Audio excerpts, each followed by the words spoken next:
Israel ही नहीं, America का भी इस पूरे युद्ध में बड़ा तगड़ा नुकसान हुआ है। वो नुकसान हम आपको दिखा तो रहे, लेकिन आज आपको चार बड़ी खबरें दिखाऊंगा। खबर नंबर एक, 17वां अमेरिकी जेट मार गिराया गया। यह अमेरिकी जेट कहां मार गिराया गया, इसकी ताजा वीडियो, एक्सक्लूसिव वीडियो आप तक पहुंचाएंगे। कैसे घूमता हुआ ये फिर से धरती में समा गया, यानी कि ध्वस्त हो गया, ढेर हो गया। एक और अमेरिकी जेट, वो अमेरिकी जेट जिसके लिए कहा जाता है वो जिस देश के आसमान से, जिस इलाके से उड़ जाए वहां तबाही का मंजर देखने को मिलता है, लेकिन ये खुद ही ढेर हो जाता है। और ये 17वां है, 17 ये फाइटर जेट अमेरिका का जो ढेर कर दिया गया। खबर नंबर दो, एक देश से, मिडिल ईस्ट का एक देश है जहां से मिलिट्री बेस अब खाली होना शुरू हो चुका है।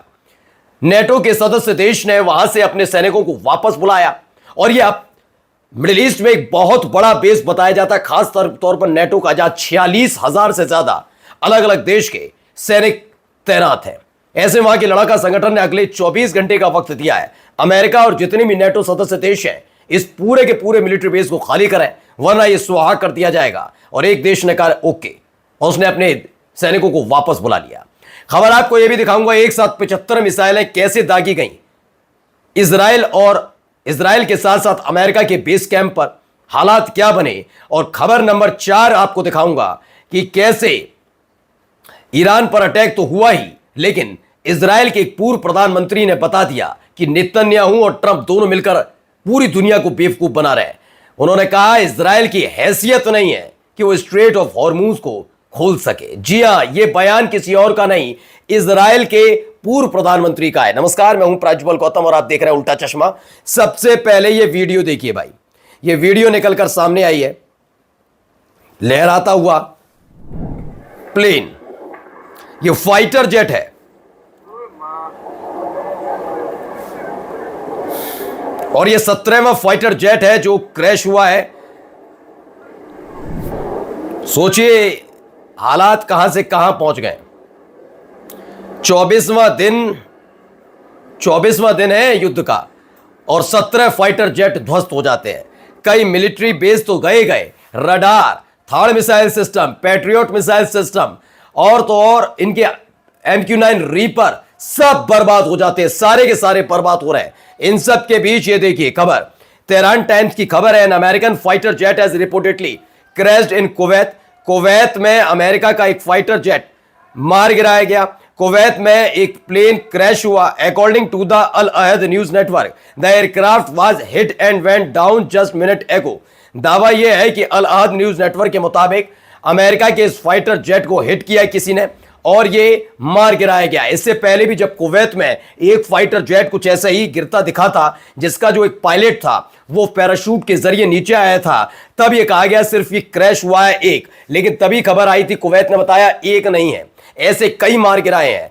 इराक में भी गिरे और पश्चिमी ईरान में भी ऐसे ही फाइटर जेट गिरे थे। अब ऐसी ही खबर निकल कर आई, ये तो फाइटर जेट गिरे ही गिरे, इसके अलावा अब तक 17वां ये फाइटर जेट है जो मार गिराया गया। यानी अगला कोई बहुत बड़े नुकसान में इजराइल के तो अमेरिका है।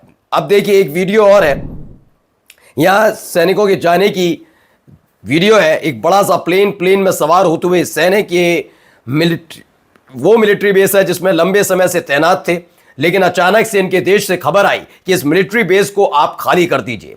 ये सैनिक स्पेन के सैनिक हैं, कहां तैनात थे बताऊंगा, लेकिन फिलहाल आप देखिए अपने सारे सामान को इकट्ठा किया, बैरक खाली किया और सब प्लेन में सवार हो गए। ये तकरीबन 600 की तादाद में सैनिक हैं जिन्हें इनके अपने देश ने वापस बुला लिया उस अल्टीमेटम के बाद, जिसमें दावा किया गया है कि इस 24 घंटे बाद जिस मिलिट्री बेस पर यह तैनात है वहां और भारी और भीषण हमले होने जा रहे हैं, जो पिछले 24 दिन से दहलाया जा रहा है। जी हां, यह खबर है इराक के विक्टोरिया बेस से जुड़ा हुआ। दरअसल खबर यह है कि स्पेन ने नेटो के अभियान के तहत इराक में तैनात अपने 600 सैनिकों को वापस बुला लिया है। यह वापसी ऐसे वक्त में हुई है जब इराक के लड़ाका संगठन जो ईरान के साथ खड़े हैं, उन्होंने कह दिया कि 24 घंटे का हम सीज फायर अलाउ कर रहे हैं, हम 24 घंटे तक शांत रहेंगे, बिल्कुल शांत रहेंगे, कोई किसी तरह का हमला आपके मिलिट्री बेस पर नहीं होगा, विक्टोरिया बेस पर नहीं होगा जो बगदाद में बना है, लेकिन 24 घंटे बाद इसे स्वाहा कर दिया जाएगा। ये 24 घंटे का वक्त है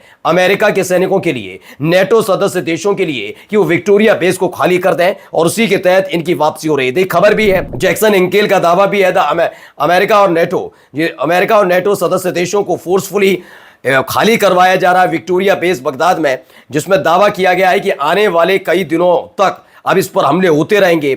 ईरान और इराक, क्योंकि इराक का जो संगठन है, लड़ाका संगठन, उसे ईरान का समर्थन है, तो उसी ने यह ऐलान किया है कि हम इसे उड़ा देंगे। और पहले भी कई बार हमला हुआ है विक्टोरिया बेस का, आपने नाम भी सुना होगा, हमने खबर दिखाई हुई, हमारे सहयोगी ने खबर दिखाई। इसकी हालत क्या है ये कितना बड़ा है? अगर हम अमेरिका के हिसाब से देखें तो सबसे बड़ा मिलिट्री बेस कतर में बताया जाता है, लेकिन अगर नेटो के हिसाब से देखा जाए तो सबसे बड़ा मिलिट्री बेस इराक के अंदर ये है।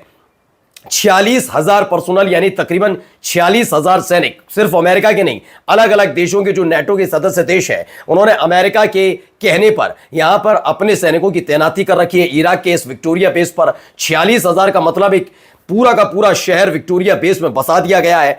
वहां पर यह अमेरिका का लार्जेस्ट फॉरेन बेस बताया जाता है और इसे अब खाली कराना शुरू किया जा रहा है। खबर यह भी निकल कर आई है, न केवल स्पेन, कई और देश इसे खाली करने के लिए राजी हो गए हैं और बाकी का जो सामान है जिससे ऑपरेशंस चलाए जाते थे उसे जॉर्डन शिफ्ट करने का काम शुरू हो चुका है, यानी कि ये पूरी तरह से खाली होने की कगार पर है। ऐसे में खबर एक और आ गई, ईरान ने इजराइल के साथ साथ अमेरिका के जो सैन्य ठिकाने यानी मिलिट्री बेस हैं उस पर एक साथ 75 मिसाइलें दाग दी। कितनी? 75, एक साथ 75 मिसाइलें दाग कर धुआं कर दिया है। यह एक बड़ी खबर निकल कर आई। ईरान ने अमेरिका और इजरायली ठिकानों पर बड़ा हमला किया। इस हमले के साथ साथ दावा किया गया, IRGC की तरफ से ऐलान किया गया कि इजरायल और अमेरिकी ठिकानों पर मिसाइल अटैक की नई लहर शुरू की गई, जिसमें 75 मिसाइलें एक साथ दागी गई हैं। यह ईद के बाद पिछले 48 घंटे का बहुत बड़ा हमला बताया जा रहा है। इसमें आपने देखा भी था कि इजराइल का डिमोना है, इजराइल का अरद शहर है, उसे कैसे बर्बाद किया गया। डिमोना तो और ज्यादा इसलिए क्योंकि न्यूक्लियर रिएक्टर वहां पर लगा हुआ है, तमाम चीजें हैं, और ऐसे में अरद को दहलाया गया। 75 मिसाइलें दागी गई। इससे पहले हमने आपको दिखाया भी था, तकरीबन 1300 इजरायली मारे गए थे एक हमले में, ईरान के हमले में। अब देखिए, एक हमला ईरान पर भी होता है। ईरान पर हुए हमले की इस वीडियो को देखिए।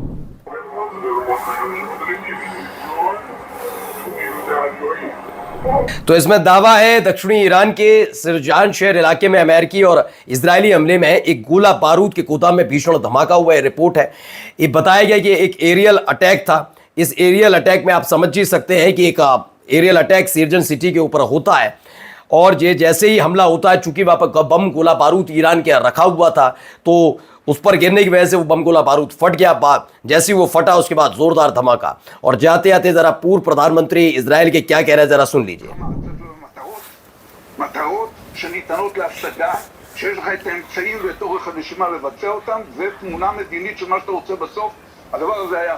तो इजराइल के पूर्व प्रधानमंत्री हैं एहूद बराक। एहूद बराक उसी पोस्ट पर हैं जिस पर इस समय नेतन्याहू बैठे हुए हैं।